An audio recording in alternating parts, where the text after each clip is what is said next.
Esto es Reivindicando Derechos, un programa de CIMAC Radio donde tu voz es poder y eje de acción. Desde humanismo y legalidad, un espacio seguro y libre de estereotipos, donde víctimas, expertos y autoridades fijan posicionamientos para garantizar el acceso a la justicia de mujeres e infancias en nuestro país. Buenos días a todas y todos. Estamos de nueva cuenta en su programa Reivindicando Derechos a través de Violeta Radio. En esta segunda temporada soy Norma Bautista y me acompaña. Hola, muy buenos días. Mi nombre es Elsin Rodríguez. Un gusto. Pues sí, Celsin, estamos hoy acá de nuevo. ¿Hoy de qué vamos a hablar? Hoy vamos a iniciar un tema que de pronto es importante abordarlo por todo lo que de pronto vemos en el país, una sociedad dividida, ¿no? Que hoy las redes sociales de alguna manera inciden en que pues podamos expresar pues nuestras opiniones, sí, pero expresar nuestras opiniones trae un compromiso bastante fuerte. Entonces, ¿de qué vamos a hablar hoy? Hoy les vamos a hablar de qué es un discurso de odio, ¿no? Les vamos a dar ahí algunos componentes en relación a que podamos identificar este tipo de discursos, pero también, pues, vamos a echar un poco, pues, de la mano, ¿no? De un invitado que tenemos hoy día pues que con su experiencia y pues tanto de vida como defensor de derechos humanos, pues nos va a aterrizar algunas de estas ideas ya prácticas, más allá de la teoría que nosotras platiquemos. Pero cuéntanos, Elsin, ¿de qué va todo esto? ¿Cuáles estos primeros acercamientos que tenemos en relación al discurso de odio? Pues mira, para empezar, ¿qué es un discurso de odio, no? Este hace referencia a una expresión dentro del acto comunicativo que es ofensivo y se dirige a una población o individuo en particular, ¿no? Basándose en características particulares como podría ser la raza, religión o el género. El odio se trata de una emoción intensa e irracional de descontento y rechazo hacia una persona o un grupo de personas con determinadas características. Como es observable, estamos en presencia de una conducta altamente discriminatoria hacia las personas que pueden estar en peligro o poner en peligro la paz y la convivencia social. Por ejemplo, en la Ciudad de México, dentro de las reglas comunes para los delitos de homicidio y lesiones señaladas en el Código Penal en el artículo 138, señala que, y textual lo voy a leer, existe odio cuando el agente lo comete por la condición social o económica, vinculación, pertenencia o relación con un grupo social definido, origen ético o social, la nacionalidad o lugar de origen, el color o cualquier otra característica genética, sexo, lengua, género, religión, edad, opiniones, discapacidad, condiciones de salud, apariencia física, orientación sexual, identidad de género, estado civil, ocupación o actividad de la víctima. Por su parte, en el mismo ordenamiento dentro de las regulaciones de este delito o del delito de la discriminación, en donde se sanciona al que por razón de edad, sexo, estado civil, embarazo, raza, procedencia étnica, idioma, religión, ideología, orientación sexual, color de piel, nacionalidad, posición social, trabajo o profesión. También está la posición económica, las características físicas, discapacidades o estados de salud que atente contra la dignidad humana y tenga por objeto anular o menoscabar los derechos y libertades de las personas, provoque, incite y apoye a difundir acciones basadas en odio, violencia o discriminación contra cualquier persona o grupos de personas. Si bien en estos ejemplos que les acabo de dar, no se desprenden definiciones como tal específicas, ¿no? De qué es un discurso de odio, pero sí es visible que se reconocen estas consecuencias y la raíz social. Entonces, esto trae bueno, pues sí, trae consigo afectaciones a las personas o grupo de personas hacia quienes van dirigidos estos discursos de odio, ¿no? De igual manera, se puede apreciar el consenso nacional que ha marcado la pauta justo para prohibir este tipo de expresiones y que se alejan de los principios y fundamentos de los derechos humanos, ¿no? Pero también este ejemplo o estos discursos de odio los podemos ver en el ámbito internacional, ¿no, Norma? Sí, sí, sí. Digo, ahorita tú que has mencionado como todas estas características y condiciones, ¿no? Porque Ujú, digo, pusimos o mencionamos estos ejemplos porque si bien es cierto, no tenemos sancionado como tal, ¿no? De manera específica el discurso de odio, se relaciona con figuras delictivas, como los dos ejemplos. Y todo lo que mencionaste son lo que conocemos como las categorías sospechosas. Entonces, desde el momento en que en el ámbito internacional, hablamos, por ejemplo, de que la igualdad, la no discriminación y que se habla precisamente cuáles son las condiciones por las cuales ujú. discriminamos, perdón, pues se asumen estas categorías sospechosas. Y por eso es que lo podemos también, pues de alguna manera analizar a partir de lo que en el ámbito internacional también han reconocido, ¿no? No necesariamente, insisto, como la noción de discurso de odio, pero sí como una forma de discriminación, ¿no?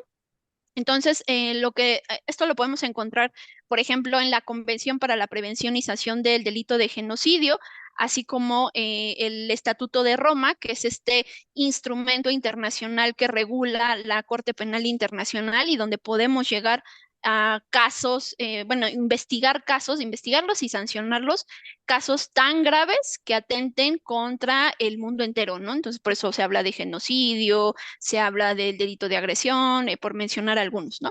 Entonces, en este instrumento internacional, en lo referente a la instigación y tanto directa como pública para cometer el genocidio, es donde podríamos relacionar el discurso de odio.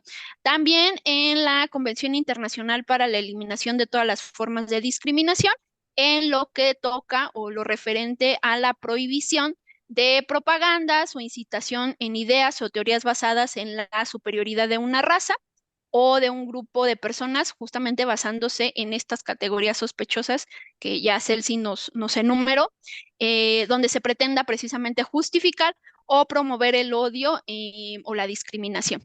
Y también hemos estado platicando en otros programas la Convención Internacional sobre la Eliminación de todas las formas de discriminación contra la mujer, solo por mencionar algunos instrumentos internacionales, ¿no? Porque al final sí se tocan estas temáticas. Entonces, cuando revisamos, ¿no? Todos estos elementos en cuanto a los discursos de odio, pues lo podríamos definir como cualquier expresión, que digo, ya nos diste una definición como general, pero en específico nos dicen que como cualquier expresión que imparta opiniones o ideas que aporten esta opinión, ya sea interna o externa hacia un público, y que además lo podemos expresar de muchas maneras, ¿no? De forma escrita, no verbal, visual, artística, y que pues también se pueda difundir por cualquier medio, ¿no? Internet, materiales impresos, radio, televisión, etcétera. Además, lo que también podemos observar en cuanto a los discursos de odio, que esto se ha documentado en diferentes pues manuales, instrumentos y demás, es que el discurso de odio posee tres características pues básicas, que se puede manifestar en cualquier forma de expresión, incluidas imágenes, dibujos animados, ilustraciones, memes, objetos, gestos, símbolos. Por ahí recuerdo vagamente una actriz que justamente le hicieron un meme por una aparente disforia en su cuerpo, que después ella manifiesta, no, ahorita no recuerdo el nombre, pero ella manifiesta, por ejemplo, decir, esas imágenes que difundieron como un meme para burlarse me causaron inseguridad en mi vida y mucho tiempo se alejó como de estos espacios, ¿no? Entonces, los discursos de odios no solamente es como hablarlo, sino tener esa representación. Además, pues también lo podemos ver en objetos, en gestos, en símbolos y como les decía, se pueden difundir en diferentes espacios. Es discriminatorio, evidentemente, este tipo de discursos porque pues tiene un alto porcentaje de intolerancia, ¿no? Tiene esta naturaleza de ser peyorativo y además, pues como se liga también con la discriminación, pues está basado en prejuicios, en humillaciones, en manifestaciones despectivas hacia un individuo, pero no necesariamente ese es el enfoque, ¿no? Sino a un grupo, que eso lo veremos más adelante. Además, también se centra en los factores factores de identidad, ya sea reales o percibidos de un individuo, que son todas estas categorías sospechosas de las que mencionó Celsin. Y también puede ser algunas otras condiciones en específico, ¿no? Es, digamos, agarrar la característica particular, eso que te hace diferente y que esos lo ocupen para generar estas cuestiones, ¿no? Y como les decía, en la era digital, pues el discurso de odio en línea puede ser producido y compartirse con una facilidad pues increíble porque pues tiene un bajo costo, se puede hacer de forma anónima, puede llegar a todo el público, se puede hacer en tiempo real y además la permanencia del contenido, ¿no? Estas ideas de que de pronto hoy sale una nota y de pronto pues tal vez a la siguiente semana se olvida. Sí, el problema es que en estos contextos se puede volver a resurgir de alguna manera esta popularidad y generar más y más afectaciones. Pero andamos sobre los tiempos, entonces, ¿te parece si hacemos un corte y ahorita regresamos a seguir platicando? Me parece muy bien. Entonces, regresamos a su programa Reivindicando Derechos. En CIMAC Radio queremos escucharte. Comunícate con nosotras al 55 60 60 55 71 55 60 60 55 71 y déjanos conocer tus opiniones sobre nuestra programación. CIMAC Radio, periodismo con perspectiva de género. Regresamos de nuestro corte comercial al programa Reivindicando Derechos. Estamos platicando sobre qué es el discurso de odio. Ya les hemos dado un poquito de contexto sobre qué es discurso, qué es odio, cuáles son las generalidades de este, ¿no? Y pues bueno, otra parte importante son los elementos que debemos considerar para reconocer qué es un discurso de odio, ¿no? De acuerdo con el manual práctico para reconocer y actuar frente a los discursos y delitos de odio, es odio realizado conjuntamente por SOS Racism Catalunya y el Institut de Drets Humans de Cataluña con la financiación del Ayuntamiento de Barcelona son los siguientes, se los voy a enumerar. El primero es el contenido y la forma del discurso, ¿no? Los mensajes hostiles que se brindan o que se dicen, que se manejan. El valorar el estilo y el tono del mensaje, la motivación del emisor, contra quienes van dirigidos justos estas pertenencias a colectivos dentro de ciertas características o condiciones personales. Y en casos graves será necesario medir la peligrosidad del discurso como su impacto, que esto determinará la presencia de delitos de odio, volviéndose punible la conducta que se realiza, ¿no? La otra es realizar estos análisis contextuales, tanto económicos, sociales, políticos, etcétera. Medir el alcance o el nivel de difusión que se ha presenciado este discurso de odio. Y esto ayudará a determinar el impacto y finalmente la condición del emisor, o sea, quiénes brindaron o quiénes, pues, emitieron este mensaje, ¿no? Tanto representantes políticos, comunicadores, influencers y todo lo que tenga que ver con redes sociales, ¿no? Entonces, ¿quiénes son los destinatarios de estos discursos de odio? Bueno, pues ya Sí. les había comentado. Son estos individuos o grupos Ujú. de ellos, pero en la mayoría o en mayor medida, aquellos que están en situación de vulnerabilidad, todos los grupos de situación de vulnerabilidad, como son mujeres, personas de la tercera edad, personas de la comunidad LGBT, etcétera, ¿no? Ujú. Em, y también existen, ¿no? Estas consecuencias de estos discursos de odio. Sí, sí, sí, porque justo lo que tú has platicado nos liga a este entendimiento como amplio, ¿no? Porque diríamos, bueno, pero un meme, ¿qué? ¿No? No, o sea, con el ejemplo que dimos previamente, sí genera unos impactos importantes y por eso bien tú nos señalas, no es que lo debemos de medir, porque si de pronto empieza a tocarse ciertos elementos en donde pues tiene que ver con valoración. Y justamente esa valoración vamos a medir qué tanto pega y qué no, ¿no? Pero a ver, ¿cuáles son las consecuencias entonces del discurso de odio? Que tengan afectaciones emocionales o psicológicas, también hay afectaciones a la reputación y al honor de las personas, se perpetúan estos estereotipos discriminatorios, estigmatizamos, se profundiza la marginación y la deshumanización.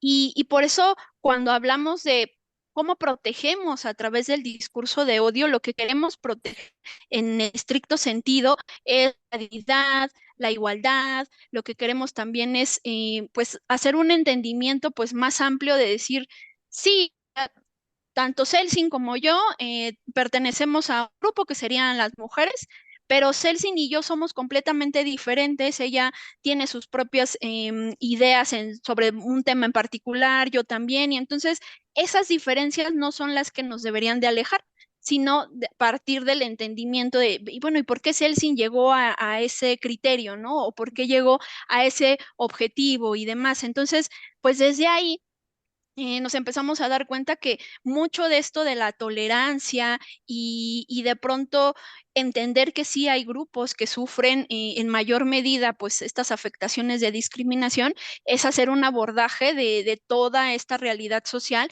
y, insisto, las necesidades de ciertos colectivos que implican una atención particular y que de pronto estas acciones que se implementan para protegerlos, pues tiene que ver con muchas nociones que incluyendo, perdón, los temas de discurso de odio. Y cuando hablamos de cuál es esta problemática de los discursos respecto a su identificación, pues es que, ¿sabes? La problemática mucho de este tema es que dicen, bueno, pero yo tengo libertad de expresión, ¿no? O sea, yo puedo decir lo que yo quiera, sí, pero no hay que olvidar, o sea, así como el derecho a la libertad de expresión lo tenemos muy protegido, yo creo que, y más en este país, ¿no? En donde pues matan a muchos periodistas solo por ejercer su labor, pues sin lugar a dudas ha habido un abordaje bien nutrido en relación a este derecho a la libertad de opinión o de expresión. Sin embargo, ya también lo hemos tocado en otros programas, los derechos no son absolutos. Y como no son absolutos, sí pueden tener restricciones, claro, con reglas y demás, ¿no? Pero cuando hablamos de estas limitaciones a la libertad de expresión, cuando tenemos situaciones que son invasivas y este argumento lo usamos sobre bienes superiores, por así decirlo, de decir, no, pero es que yo soy la comunicadora más importante del país y entonces por ese simple hecho yo puedo hacer manifestaciones. No, no, no, no hay que confundirnos, ¿no? Hay que entender que mi derecho sí está limitado y que no porque yo sea la máxima autoridad en el ramo de la comunicación, pues de pronto yo voy a pasar por encima de los derechos de las demás personas, ¿no? Además, también cuando hacemos esta valoración de los discursos de odio, tenemos que pasar por el análisis precisamente de si estamos ante estas categorías protegidas, hay que revisar lo que has mencionado, ¿no? El contenido, la forma en cómo expresamos, eso es muy importante porque tal vez yo podría considerar que mi tono no fue agresivo, pero la forma en cómo lo expresé sí puede dar esa connotación. Además, también necesitamos, a veces se da esta necesidad de buscar términos menos ambiguos, ¿no? Y desde ahí, pues, desdibujamos mucho de cómo queremos comunicar y eso puede prestarse a malinterpretaciones. Y cuando hablamos también de la violencia digital, que eso sí queremos como reforzarlo acá, bueno, antes de eso también es importante que en algunos contextos se usa, y cuando estamos defendiendo la libertad de expresión, los discursos de odio para tratar de contraargumentar y decir, no, pero yo no lo quise decir así. A veces también lo asumen como, entonces ya no voy a decir nada, porque entonces todo el mundo se enoja y, no, a ver, o sea, sí puedes expresarlo, pero hay ciertas reglas, insisto, en donde pues los derechos no pueden pasarse por alto, ¿no? Y lo que mencionaba de la violencia digital es que, pues, hay limitaciones tecnológicas que de pronto pues pueden ayudarnos como sistemas de supervisión automatizados, pero también tiene que ver cuando no tenemos transparencia, ¿no? En las empresas que trabajan en línea, esa es una dificultad porque conseguir información o bajar contenidos, digo, en violencia digital hay ciertas reglas, ¿no? O ciertos por así decirlo, como ayuditas que nos dan, caminitos más rápidos, buenas prácticas más bien, de cómo podemos pedir que bajen la información y eso, pero todavía está desdibujado mucho la regulación de estas empresas y que de pronto pues no puedan haber esos controles específicos como para bloquear una publicación, un meme o algo en general que genere estos discursos de odio, ¿no? También este creciente uso de las redes sociales, ¿no? Esta idea de que ahora ya en cualquier espacio podemos ser influencer o comunicadores y demás. Sí, pero no lo tomamos tan a la ligera que no entendemos que también comunicar trae un compromiso muy, muy clarito y que si lo que queremos fomentar es reducir estas cuestiones de la discriminación, pues no podemos fomentar este tipo de comportamientos aún en esos espacios. Los algoritmos, ¿no? De las empresas de Internet que pues al final pues son maquinitas que no piensan, ¿no? Y no hacen ese cruce de si estamos discriminando o no, pues nosotros también los tenemos que supervisar. Y la falsa percepción de que lo que sucede en línea no tiene una repercusión en la vida, ¿no? Creemos que, bueno, ya, pues ya nada más te baneé, ¿no? O te censuré y no pasa nada, ¿no? Pero no sabemos qué consecuencias puede haber más allá de eso, por ponerles un ejemplo. En Artículo 19, que es una organización de la sociedad civil que es experta en temas de libertad de expresión, tiene un manual sobre el discurso de odio y señala que se debe dar respuesta al discurso de odio en 3 líneas en donde el Estado debe de echar mano. ¿Esto qué quiere decir? Bueno, que hay que crear ambientes propicios para el ejercicio del derecho a la libertad de expresión, pero al mismo tiempo proteger y garantizar el derecho a la igualdad y la no discriminación, que se tengan políticas públicas en general que obviamente ayuden a esta labor, que sumemos, perdón, a otros entes, tanto públicos como privados, para que precisamente nos vayamos a la raíz del problema y podamos ir trabajando en esa materia. Y pues sin lugar a dudas necesitamos incorporar la sensibilización, la educación, la capacitación, el empoderamiento, los mecanismos de denuncia, los monitoreos, la atención victimal, la incidencia, las políticas públicas, todos estos elementos para que precisamente podamos atender el fenómeno desde la raíz hasta la expresión que sería el discurso de odio y que pues de esa manera vayamos de la mano garantizando la igualdad y la no discriminación. Pero andamos sobre los tiempos, ¿no?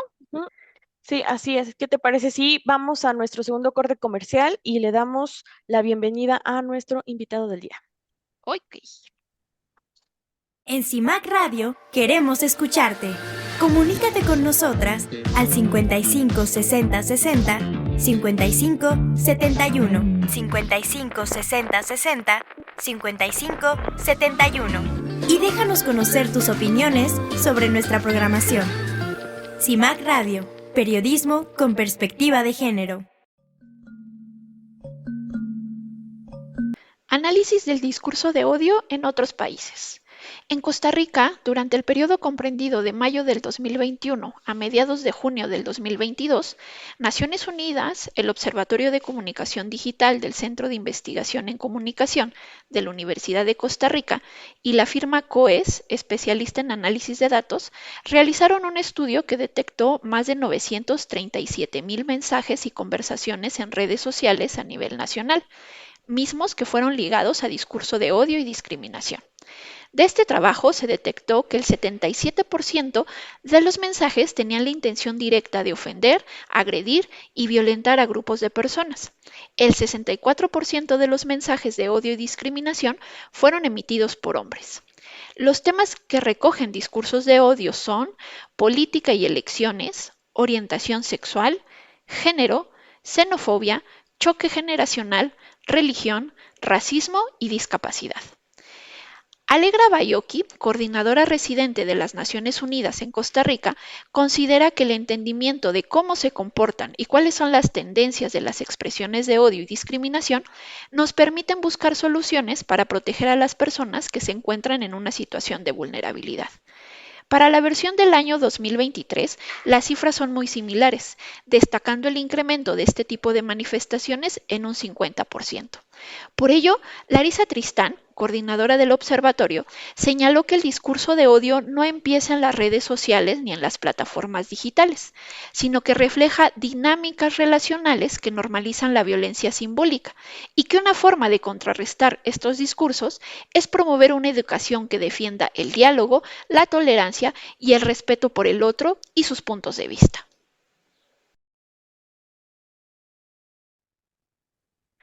Regresamos a este su programa Reivindicando Derechos. Estamos platicando sobre qué es el discurso de odio. Hoy tenemos a un invitadazo, ¿verdad, Norma? Todos nuestros invitados son invitadazos. Sí, sí, sí, Sí, como debe de ser. claro. Hoy tenemos con nosotras a Benjamín García Aguirre. Denme oportunidad de leer su semblanza. Benjamín García Aguirre es activista en la lucha LGBTI desde 1976. Participó en actividades contra la discriminación en Londres desde 1978. En 1980 se integra al grupo Lambda, ya me dirá él si no lo dije mal, de liberación homosexual y participa en la Segunda Marcha del Orgullo en 1980 y actualmente sigue participando en todas las luchas de la comunidad. Inició trabajo como voluntario en la panadería contra el SIDA, participando en las modalidades de amigo acompañante de 1910 a 1995. En 1995 realizó actividades de defensa en favor de mujeres indígenas que ejercían comercio informal en la central de abastos aquí en la Ciudad de México. Retomó la defensa de compañeros con síndrome de insuficiencia de manera personal hasta la fecha, especializando la actividad en defensa de personas más vulnerables de la comunidad homosexual. De 2007 al 2008 logró obtener la recomendación 18 del 2008 que reivindica los derechos tanto de hombres y mujeres a ejercer labores de cocina consideradas hasta ese tiempo como única actividad del género femenino. Pues te damos las gracias, Benjamín, por estar con nosotras y pues sin más, ya vamos a empezar a esta temática. Benja, eh, ¿cómo de pronto en todo tu camino, en esta labor como defensor de derechos humanos, eh, cómo de pronto el mundo ha empezado a cambiar o si no ha cambiado, ¿no? En relación a todo este entendimiento de las diversidades y si tú en algún contexto fuiste víctima de un discurso de odio. ¿Nos podrías contar tu experiencia? Claro que sí. A través de todo el tiempo, es como la historia. Ha habido varias facetas de la discriminación, de acuerdo a la época, ¿no? Por ejemplo, durante el periodo de los romanos fue una forma, en la conquista fue otra forma, de acuerdo a la época en que se va viviendo, ¿no? En México tenemos mucha información acerca de cómo ha sido la vida de los homosexuales a través del tiempo, que ha sido muy difícil y les ha tocado a grandes personajes, como es en el caso de la revolución y post-revolución, cuando empieza a crecer más, a salir a flote más la comunidad. Así es, porque anteriormente incluso los centros de reunión de los homosexuales eran distintos, ¿no? A principios del siglo eran, por ejemplo, las pulquerías. Xochimilco tuvo mucho auge a partir de 1910. En las trajineras eran los centros de reunión de toda la comunidad homosexual que se replegaban hacia las orillas de la ciudad porque toda la actividad estaba prohibida y era mal visto por toda la sociedad. Entonces, se buscaban siempre los homosexuales buscamos lugares donde no seamos tan perseguidos, ¿no? Y eso ha sido a través de la historia. O sea, tuvimos a veces que recurrir a la universidad, tuvimos a veces que recurrir a los cines, tuvimos a veces que recurrir al campo, a las carreteras. ¿Por qué? Porque éramos perseguidos por los policías, extorsionados, y buscábamos varias formas de ejercer nuestra sexualidad para no ser tan molestados, porque siempre pues, hemos sido mal vistos, ¿no? Hay épocas muy difíciles dentro de esto. Ustedes saben, por ejemplo, cuando se descubre que el familiar de Porfirio Díaz se encontraba en una fiesta, ¿no? Incluso todo está documentado, y cómo era la represión. Carlos Monsiváis hace una referencia de todo esa etapa, y es muy interesante ver cómo ha pasado, ¿no? Ahora, en lo que respecta a mí, yo te puedo hablar después. Bueno, yo soy de los 50, pero empecé como en el 1972 a ejercer mi sexualidad. Entonces estuve en la prepa de la universidad, y pude ver cómo vivíamos en esa época que me tocó hacerlo, ¿no? Por ejemplo, yo venía hasta la Alameda Central, donde nos reuníamos casi mucha gente, porque éramos menos molestados. Como te decía, uno se replegaba a lugares donde no te molestaran, pero después se sabía, y la policía iba y te reprimía. Esa época de los 70 fue muy difícil, porque la policía nos perseguía. Fueron las famosas racias. Las famosas racias, aparte, eran operativos muy bien pensados. Sí, sabían de dónde se reunían las cosas. Eh, una de las formas de ejercer la sexualidad era a través de fiestas o de reuniones privadas en casas. Pero en esa época había un personaje muy poderoso al que llamábamos la Xochitl, que era una persona que se dedicaba a la trata de personas y que era muy importante para el gobierno. Estoy hablando de la época de Ernesto Pedro Urzúa, que era el llamado de hierro, pero él era homosexual, pero persiguió de manera terrible a la comunidad. En ese tiempo eran las vejaciones que a diario, si te veían en la calle, o a veces se enteraban que había una fiesta, hacían operativos y llegaban. Los pocos lugares donde nos reuníamos eran blanco de racias, y te llevaban hacia Tlaxcuaque. En Tlaxcuaque te incomunicaban, obviamente te quitaban todo, y primero te amenazaban con que tu familia iba a ser enterrada. Mucha gente accedía a pagar cantidades exorbitantes en esa época para no ser chantajeados, y que sus padres no se enteraran. Fue una época muy difícil, porque pues, nos perseguían. Aparte de todo, abusaban sexualmente de las personas que estaban ahí, y permanecías incomunicado por días, ¿no? Tenías que esperar a que saliera alguna persona para que llamara a tu familia o llamara a gente que te pudieran sacar. Fue una época muy difícil, que pues, nos costó mucho trabajo eh, pasar a otra época. Después vino la época donde la mejor forma de ejercer la sexualidad era en la calle. Era subirte, había ciertas avenidas, ciertas esquinas. Por ejemplo, toda la sección de la avenida de Insurgentes era considerada como zona de ligue, donde podías conocer a algún compañero, ¿no?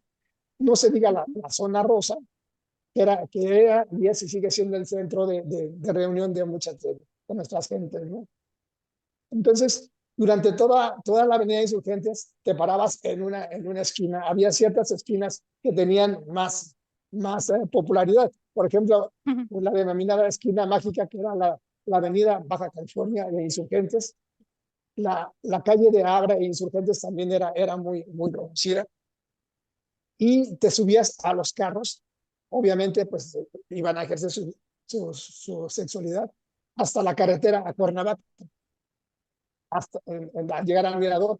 Pero el mirador se volvió peligroso, porque se dieron cuenta que nos desplazábamos hacia lugares no concurridos, y la policía te buscaba, ¿no? Fue una época muy difícil para ejercer la, la, la vida de uno, ¿no? Siempre perseguidos. Y Benja, en esto que nos estás platicando del, pues digamos, el acoso de la autoridad, ¿no? Por así decirlo, y estas redadas y demás. ¿qué era lo común? O sea, si estamos hablando de una época en donde entender a la diferencia era pues una cosa bastante alejada a lo que tenemos hoy día. ¿Cuál eran como lo principal que ocupaban como discurso de odio para afectarlos, ¿no? O sea, digo, si estaban haciendo esta persecución era porque los veían diferentes, ¿no? O si tendrían que irse a ciertos lugares era porque estaban atentando, si tú quieres, hasta la moral pública, ¿no? Pero ¿cuál era justo ese discurso tanto de autoridades como de la sociedad hacia ustedes? Pues era de desprecio totalmente, porque no eras una persona normal que como cualquier hombre o cualquier mujer, ¿no? Entonces, no lo hacías y te perseguían. Eras diferente precisamente. Como te decía, todo ha cambiado. Y era mal visto porque te decían anormal, puto, no tenías cabida en ningún lado, ¿no? Empezabas, y también, o sea, tiene que ver esto con toda la sociedad, con el entorno social, porque en esas épocas, para conseguir trabajo, te exigían las empresas ser casado. Y de ahí, si no eras casado, no tenías, según ellos, no te daban trabajo, porque no tenías responsabilidad. Entonces, tenías para poder ejercer alguna actividad, ser casado.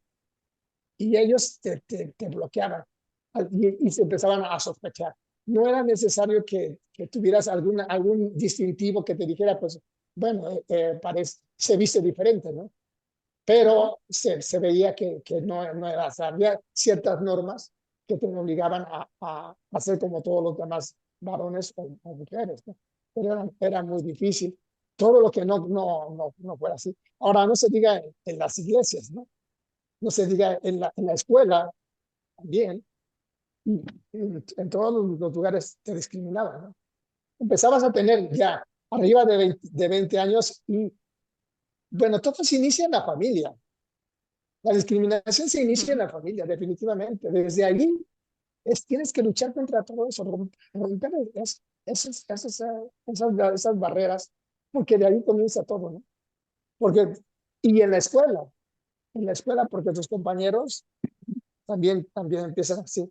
Es, por ejemplo, el que no era hombre, yo recuerdo, el que iba al baño y no echaba el chorro más lejano, ya te consideraban otra cosa, ¿no? Entonces Ujú. empiezas a sufrir la discriminación en todos los ámbitos. Incluso los maestros también, pues hacían de ti esas cosas, ¿no? Yo tuve, desafortunadamente, dos maestros que pues, me tocaron, me violaron. Y entonces era tanta la vergüenza que te hacían pasar, que yo recuerdo que les dije a mis padres, a mi madre, que mi maestro me molestaba y, nunca me creyeron, porque como iba a una escuela religiosa, y nunca me creyeron. Me hicieron irle a pedir perdón al maestro por lo que yo estaba diciendo. ¿Por qué no te creían? No podías decir, te digo que empieza la discriminación desde la casa. Entonces, tú te expresabas y no te creían. ¿Por qué? Porque el maestro era sagrado. Y un maestro me inventó que me robé un lápiz porque le dije, te voy a acusar. Y como no accedía a lo que él quería, me ponía contra la pared y no me dejaba ir al baño todo el día. Me orinaba en los pantalones porque no me dejaba salir. Y me amenazaba que sí yo podía decir. Al paso del tiempo me enteré que ese maestro pues era casado, tenía muchas cosas. Pero, ¿por qué lo tenían ahí? No sé. Pero nadie creía que un maestro te fuera a tocar, ¿no? Incluso en la misma casa. O sea, es muy triste reconocer, pero yo fui violado por mi hermana mayor. Y hasta hace poco lo dije a mi familia. Ya mis padres no vivían. Pero todo lo que tenías que guardar por que no supieran, ¿no? Hoy el tiempo es diferente, ¿no? Hoy se me hace increíble ver cómo ha cambiado la situación, todo lo que hemos hecho, lo que hemos reivindicado. Y pues ya en esta época, ¿no? Los jóvenes actuales no han sufrido todo lo que sufrimos nosotros, ¿no? Porque nosotros éramos perseguidos de todas formas, en todos los lugares. No nos dejaban. hacer nada. Alguien de la nueva comunidad me reclamó que por qué hablaba del pasado. Pero yo siempre he dicho que gracias a todo lo que hemos reivindicado, los que empezamos a luchar, a que nos tocó, que nos golpearan, que nos pegaran, ahora ya hay más elementos para que la gente se defienda. Pero a nosotros nos tocaron los golpes, a nosotros nos tocaron los chantajes, nos tocó todo lo peor.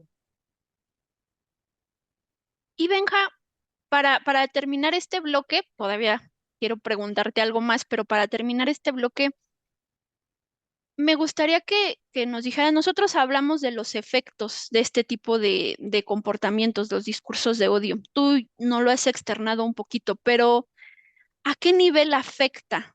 Digo, en un contexto que tú nos estás platicando donde todo era hermético, no se tenía que decir, ¿no?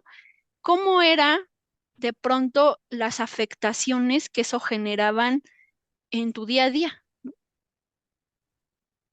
Pues te tienes que adaptar a la situación en que vives, ¿no? Yo creo que como por el agua que sale, que tiene que salir, uno se adapta y busca la forma que te sea menos dañina para seguir viviendo en la sociedad, fingiendo, o sea, teniendo una doble vida, siendo lo que todos hacen, que es lo peor. O sea, estar haciendo una vida que no te corresponde es más difícil, es más estresante, muy difícil salir de ahí, porque tienes que hacer el rol que te fija la sociedad, tienes que hacer la actividad que te fija la sociedad, tienes que tener hasta la religión y pensar como ellos. Aparte, a escondidas, ejercer tu sexualidad en la noche, salirte de casa y ver, ¿no? Muy No, difícil. pues claro, súper difícil porque, digo, al final, hoy como bien lo has referido, y esa pregunta la quisiera dejar al último, pero hemos evolucionado, ¿no? Poco en algunos contextos, mucho en algunos otros más, pero la razón también de por qué invitarte a este programa es porque, además de que reconozco sin lugar a dudas la labor de defensa que has hecho en toda tu vida, ¿no? Porque sí, una parte es de alguna manera, pues quedarse, ¿no? Y resistir, y otra es luchar para que otros más no pasen por lo mismo que tú viviste. Pero en este camino, por así decirlo, eh, seguramente perdiste muchos compañeros que ya no pudieron seguir en esa misma lucha por diferentes circunstancias. ¿Cómo es la cohesión en esta época inicial de ustedes como colectivos y empezar a exigir estos derechos? Esto más bien estaba en la clandestinidad total. Cuando yo veo una evolución realmente en la reivindicación, empieza a surgir la lucha, es cuando llega la pandemia del SIDA, ¿me entiendes? Porque todo fue un caos tremendo. Eso estoy hablando de 1983 más o menos, cuando surge una nueva enfermedad. Ajá, y nadie tiene la información adecuada, la gente se está muriendo sin motivo. Ajá. Porque han comparado la pandemia del VIH con la pandemia del COVID. Yo siempre he dicho que la del COVID fue tremenda, pero la del VIH vivirla Mm. fue peor, Ujú. porque era la incertidumbre, nadie sabía. Cuando se empezó a saber algo de ella, y acudías a atención médica, no te querían dar la atención médica. Los médicos y el personal de salud huía y decían, no podemos dar ese servicio. Te discriminaban, un médico te atendía y te decía, póngase a 2 metros. Hubo, por ejemplo, casos como a un compañero en que su familia pues tuvo que romper los muebles del baño del miedo que tenían. O sea, la temblar, ¿no? Vale, pues qué fuerte, pero si nos das oportunidad, vamos a un pequeño corte y regresamos para Bueno, ir cerrando el programa y hacerte una última pregunta. Entonces, correcto. unos minutitos. Celsin, pues nos vamos a corte, ¿no? Sí, me parece muy bien. En unos momentos regresamos.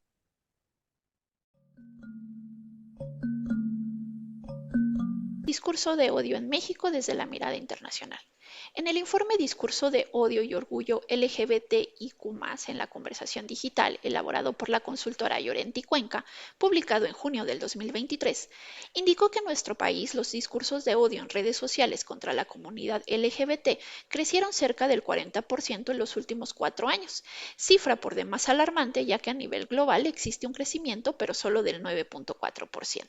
De igual manera, se reconoce que México ocupa el tercer lugar respecto a mensajes de apoyo hacia el mismo colectivo, los cuales incluyen la promoción de derechos, las marchas del Día del Orgullo, avances en la inclusión e igualdad o la promoción al respeto a la identidad de género. Este estudio recopiló información de más de 169 millones de mensajes en diferentes países y profundiza en las diferentes comunidades que protagonizan esta conversación y pone un especial foco en analizar si el discurso de odio contra el colectivo, impulsado por parte de comunidades detractoras, está evolucionando y cómo en ese contexto se comporta el discurso de apoyo. Este informe evidencia datos de otros estudios internacionales realizados en el año 2020, que si bien no mencionan datos generales de nuestro país, nos permiten mostrar tendencias globales importantes. Por ejemplo, en el marco del proyecto Speak Out, se señaló que el 70% de las personas pertenecientes al colectivo habían sido víctimas de diferentes niveles de ataques en redes, mientras que el informe anual de Juventud Digital documentó que las personas jóvenes LGBTIQ+, tienen el doble de probabilidad de experimentar discurso de odio online. En términos generales, este tipo de abordajes nos permiten entender cómo los discursos de odio pueden estar ligados a delitos de odio y violencia, porque normalizamos este tipo de comportamientos en detrimento de los derechos de todas y todos. Regresamos a su programa Reivindicando Derechos. Es nuestro último bloque. Estamos platicando sobre el discurso de odio. Norm, tienes una última pregunta, ¿verdad? Sí, una última pregunta a Benjamín. Sí. Pues ya nos contaste un poquito de historia. Por desgracia, nos encantaría tenerte más tiempo acá, pero nuestros tiempos son cortitos, pero no te preocupes porque estás invitado para otros programas. Pero ahora ya en tu labor como defensor de derechos humanos, como activista aguerrido que te conozco, hoy que sí tenemos en cuanto a esta temática. ¿Cómo protegemos a las personas de los discursos de odio y de la discriminación? ¿Sí tenemos hoy herramientas o cuáles son nuestros pendientes? Como en todo movimiento, hay fases. Yo, a partir del 2009, en que se modifica el Código Civil y se establece ya, se reconoce la unión entre personas del mismo sexo. Ajá. Entonces cambia la situación, la gente empieza a movilizarse, se da la famosa ley de sociedad de convivencia, en donde ya hay más participación, o sea, empiezan a salir grupos, gentes que luchan. Ya no éramos los 40 sonsos que íbamos a las marchas, ahora, ahora son millones en el año pasado, por ejemplo, ¿no? Entonces ha cambiado todo porque cambió la legislación, porque tuvimos nuevas formas de protestar, nuevas formas de adquirir derechos que se nos habían sido negados. La situación ha cambiado, ahora nadie te puede decir algo, porque los derechos cambian, ¿no? Se establece, por ejemplo, la vida en concubinato, se reconoce el matrimonio entre personas del mismo sexo. Hemos llegado a situaciones como la defensa de las personas transgéneros, o sea, que antes era muy difícil que tú pudieras transformarte, ¿no? Porque era un proceso de 5 años que te exigían para ver si eras candidato a tener un cambio en tu sexualidad. Y en cambio, hoy la establece, o sea, ya son simples trámites administrativos y cada quien se adecua a su cuerpo, a su forma de ser, a su cambio y establece cómo lo va a hacer. Pero antes no eran rigurosos los exámenes. La homosexualidad estaba prohibida, es hasta hasta no recuerdo si en 2003, que se reconoce que no es una enfermedad mental. Entonces ha habido cambios en todo el mundo a través, ¿no? Claro, entonces ya la situación es muy diferente a los 50, a los 60, a los 70. Ujú. Ahora ya de forma, hoy ya tenemos representantes. Yo nunca me imaginé tener diputados, no tener cosas que bueno, no estoy de acuerdo con los que están, pero es como en todo, ¿no? Como en Sí, claro. todo. No se escogen a las mejores personas, pero bueno, ahí vamos. Pero sí ha cambiado la situación, ¿no? Yo incluso he sido beneficiado con la sociedad de convivencia y con las modificaciones. Ya en todos los estados casi se reconocen las uniones civiles. Y el término binario, ¿no? O no binario, que es maravilloso. O sea, poder ejercer en el momento que quieras tu sexualidad, ¿no? Transformarte de una cosa a otra sin que nadie te diga hazlo, ¿no? Ajá. No tienes que reconocer que tienes un rol. Puedes tener varias facetas. Eso es lo bueno, ¿no? Esto va cambiando, afortunadamente. Pues te damos las gracias por haber estado con nosotras.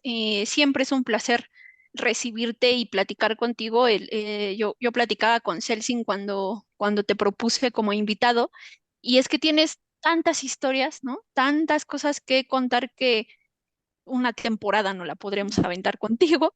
Te damos muchas gracias y lo único que nos resta decir es, a ver, estuvimos platicando todo esto de cómo ubicar un discurso de odio, cómo lo ligábamos con la no discriminación, cómo sí tenemos grupos. Hoy trajimos un ejemplo en particular con Benjamín, ¿no? De estos colectivos que pues son objeto de estos discursos de odio desde el desconocimiento, desde el rechazo, desde, pues básicamente la intolerancia, ¿no? Cuando transicionemos a una sociedad en donde de verdad, aun con los avances que nos menciona Benjamín, cuando transicionemos a una sociedad de verdad inclusiva y de verdad con respetuosa de la diversidad, pues vamos a generar muchos otros cambios que podríamos, pues, generar cambios en la vida, ¿no? De las personas. Yo creo que el ejemplo que nos deja hoy Benjamín es sí se trasciende y sí hay afectaciones en la vida y le toca a los detentadores de poder y a las sociedades entender que el respeto es lo más importante y que más allá claro, hay que hablar de igualdad, ¿no? Pero más allá de la igualdad es hablar de eso, ¿no? Del respeto a la tolerancia. Celsin, tus últimas palabras antes de dar paso. Eh, pues muchas gracias por habernos acompañado en el programa y pues me quedé en shock. La verdad es que no desconocía todo lo que había sucedido en ese tiempo, y no sigo así como de no puede ser. Sí ha habido una evolución, creo que sí ha habido cambios, ¿no? No tan radicales como uno quisiera, pero creo que sí ha habido, y bien lo mencionaba, ¿no? A ellos les tocó recibir los golpes. Y es que siempre pasa, ¿no? Cuando algo va a evolucionar o cuando se está luchando por algo, siempre los que tratan de hacerlo o los que quieren que evolucionen son los más afectados, porque ya las prontas o las siguientes generaciones, pues ya no lo van a percibir ni van a recibir los mismos rechazos como en esos tiempos, ¿no? Entonces, wow, la verdad. Pero muchas gracias por el espacio que usted más bien nos haya brindado. Gracias a ustedes. Pues Benja, tus últimas palabras, ¿qué le quieres decir al auditorio? ¿Qué crees que te faltó decir? Es tu momento. Faltó decir mucho, la verdad, muchísimo, porque no puedo. Quisiera hablar, por ejemplo, de toda la época del SIDA, ¿no? Yo perdí, mi labor era la de cuidar enfermos terminales. Fue muy difícil porque no había medicamentos, había un solo antiviral y era muy triste cómo nos descuidó el sector salud y teníamos cada compañero que se nos moría, le pedíamos a la familia nos donara las pastillas que le quedaron para dárselas a otro, ¿no? Porque no teníamos forma de acceder a los medicamentos. En aquel tiempo, yo recuerdo que el primer frasco que compré, que juntamos para un paciente, y eran antivirales muy rudos. En ese tiempo me costó 600,000 pesos un frasco. Entonces era inaccesible, ¿no? Hoy tenemos ya muchos antivirales. Hoy tenemos un programa que se llama el PrEP que te previene para que no adquieras el VIH. Hoy tenemos muchas cosas que ya cambió todo, pero antes que enfermaba moría. En mis brazos murieron 94 compañeros, porque me dediqué a cuidar enfermos que nadie quería. Y las familias, híjole, yo creo que sí hay discriminación, pero vuelvo a lo mismo. La peor discriminación es la familia. La familia no se comportaba a la altura. Y los iban a tirar a los basureros. O sea, es una cosa terrible. Y hablaremos también de qué pasó en esa época de Chile, ¿no? Pero bueno, ojalá que haya posibilidad de platicar de muchas cosas más. Sí, claro que sí, te vamos a dejar la puerta abierta y a este tu programa. Al final, todo esto lo aterrizamos sí en el acceso a la justicia, porque la justicia tiene diferentes componentes, como lo hemos platicado, y yo creo que siempre hablar con Benjamín nos da una mirada y por eso siempre será bienvenido este programa, porque siempre nos da una mirada, pues, 360, ¿no? A veces solo nos quedamos con la idea o la noción del deber ser a partir de lo que leemos, ¿no? Pero cuando escuchamos testimonios y historias de vida en donde el bachecito dura mucho tiempo, ¿no? Nos hace posicionarnos y entender que vuelvo a lo mismo, o sea, creer que somos individuos de clase, ¿no? Porque no tenemos las mismas preferencias y que por eso valemos menos, es como pues bastante absurdo en una sociedad democrática, pero peor aún en una condición humana. Yo creo que lo que nos ha narrado Benjamín en este último bloque demuestra que como sociedad no podemos permitir estas cosas, ¿no? Y debemos transicionar. Pero, insisto, te damos las gracias. No nos resta más que despedirnos. Nos vemos la siguiente semana acá en su programa Reivindicando Derechos a través de Violeta Radio. Y pues la invitación de nueva cuenta, si tienen algún tema en particular que quieran que pues de pronto expongamos, o si ahorita que está nuestro compañero Benjamín, de pronto también quieren que nos platique de más cosas, pues ahí nos escriben, se ponen en contacto con nosotras y vamos trabajando nuevos programas.